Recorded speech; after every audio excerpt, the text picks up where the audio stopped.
Pastors and Ministers' Wives, a new series presented by Life in the Now TV with Nicky Yarborough. You can find out more or watch this series live online at nowismytime.org. Man at the house. See how they do me, man? I see it. This how they do me. I see. Okay. Okay, that's what I'm talking about right now. See? What? Little shoe shining going on. Superstar treatment. Courtesy Superstar treatment. of our accessory stylist, Oh, wow. Lisa. There you go. And I'll pop the collar for you. There we go right there. That's us. I'm now the host of Life in the Now TV. That's what I'm All talking right. about. Showstopper. And in 3, 2. In our last segment, we talked to Pastor Yarborough, but in this segment, I want to go a little bit deeper because this lady has an awesome story of survival and, man, perseverance. And for those of you who don't know her, I mean, you might see her smile and not really understand that she has a story. You might see her working real hard but not really appreciate what she goes through on a regular basis or went through on a regular basis in order to get to where she is right now. And so, Pastor Nick, I want to ask you, what was it about? What, if anything, you want to share with your audience, with people that value your ministry about what it took to get you to this place right now?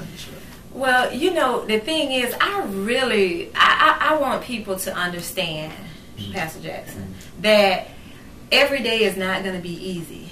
But when you take the personal out of your experience, when you take it out, you know, like it's not my motto is, look, it's not personal, it's all about purpose. Because everything that I went through was not for me. But at the time while I was going through it, you know, when I was going through it, I couldn't see that. I couldn't see it. But when I got to that point to where I was looking at everything that was going on around me, and I said, you know what? There's no way that I could stir up so much stuff. There's no way that I can just mess my life up. You know? I said, God has to be somewhere in this. So when you know that, you know what? It's not personal. It's all about purpose. You can just flow. You can overcome anything because whatever I'm up against, I know that there's a reason and there's a purpose and there's a plan behind it. And you know, another thing I learned from, you know, the coaches at my daughter's school, they always look at the tapes after they're done, you know, because especially when they lose a game. And I said, you know what? There's always an answer to how to win, you know, in your loss. All you got to do is go back and look and see how you missed the mark. Where did you miss the mark? You know, did you hear God in this area? Or did you just make a stupid decision yourself? Don't even put God in it. You just messed up, you know? And so I look back over my life and I see the things that I've done. I see the things that I've gone through. And my thing is, God, I know when you're working, and I have no control over that, but my stupid mistakes, you know, help me not to do that again. You know, help me not to walk down that road again. And that's a good place to be. You learn from your mistakes. And there's so much value in them.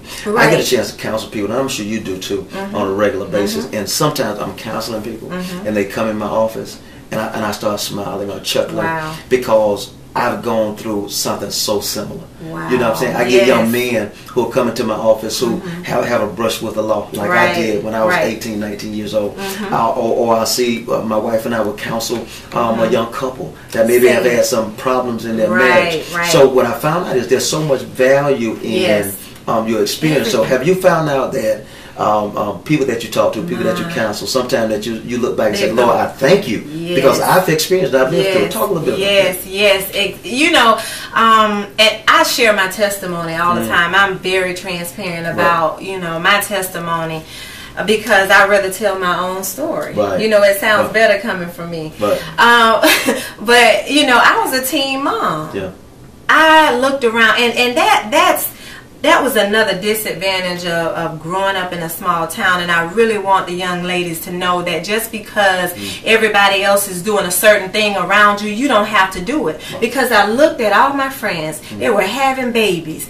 I'm like, why I don't have no baby? What's wrong with me? You know, next thing you know, I'm pregnant. You know what I'm saying? So, and you can never say it's a mistake, because I'm like, oh, well, if it happens, it happened. But I did not realize at the time the implications. You know, I was young. I was trying to go to school. I was working basically at Burger King. You know what I'm saying? Just really just you're 19 years old. What you gonna do with a baby? How you go? You know? So I took from my environment.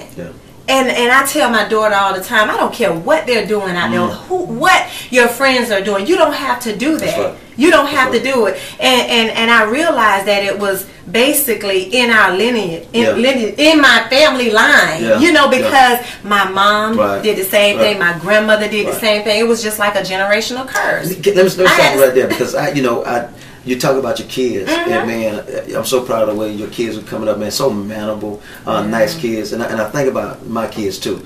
Don't you think about this, that our kids are coming up a little bit better than we did, in the sense that they're not doing the type of things that we did? How proud are you of your kids? You know, just for going down a different road. I'm so proud. I'm so proud. My son, you know, I do the best that I can. I'm not a man, so I can't really teach him how to be a man, but I will man up on him, and he know that. I don't care. Yeah, he's bigger than me and all that, but I'm sorry. Look, I'm a handle mine, and he know it.